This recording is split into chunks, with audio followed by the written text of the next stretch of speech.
একইভাবে বাকি মাছগুলো আমি ভেজে নেব।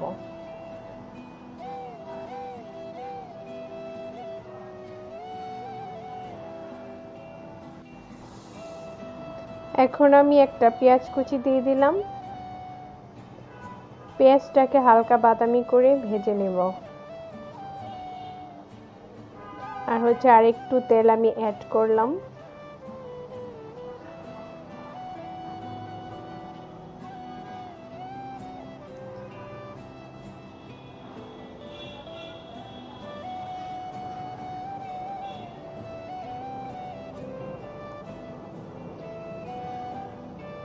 এখন আমি সব মশলা একে একে দিয়ে দিব।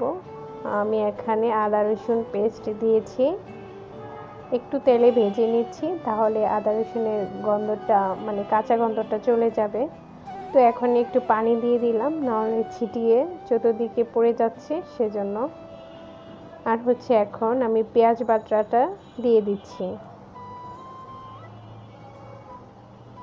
বাকি মশলাগুলো আমি এখন আবার অ্যাড করব। আর এখন আমি বাটা মরিচ দিয়ে দিব, ঝাল অনুযায়ী আপনারা আপনাদের ঝাল অনুযায়ী দিবেন। আর অবশ্যই বাটা মরিচটা দিবেন, তাহলে টেস্টটা অনেক ভালো আসবে গুঁড়া মরিচ থেকে। আগেকার দিনে কিন্তু সবাই সব মশলাই বাটা খেত, আর সেজন্য তরকারির টেস্টও আসতো অন্যরকম। এখন আমি হলুদের গুঁড়া দিয়েছি, আর সামান্য একটু মরিচের গুঁড়া দেব, জাস্ট একটু কালারের জন্য। আর এখন দিয়েছি ধনিয়া গুঁড়া।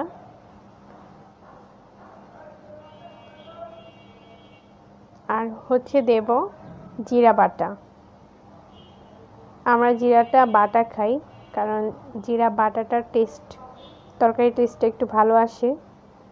তো এখন সবগুলো মশলা আমি ভালো করে কষিয়ে নেব।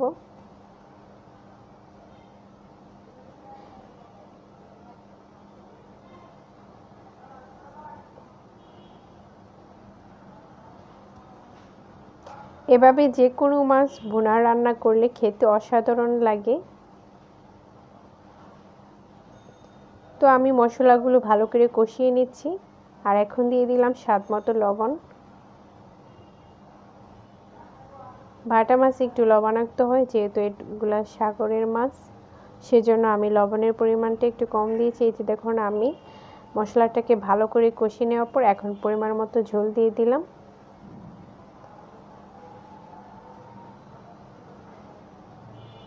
ঝোলটাকে একটু সিদ্ধ করে নেব।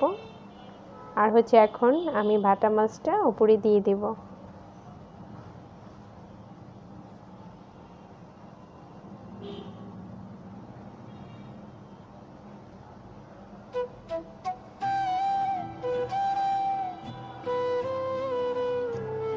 এভাবে আমার আম্মু রান্না করতো, সব মশলা বেটে।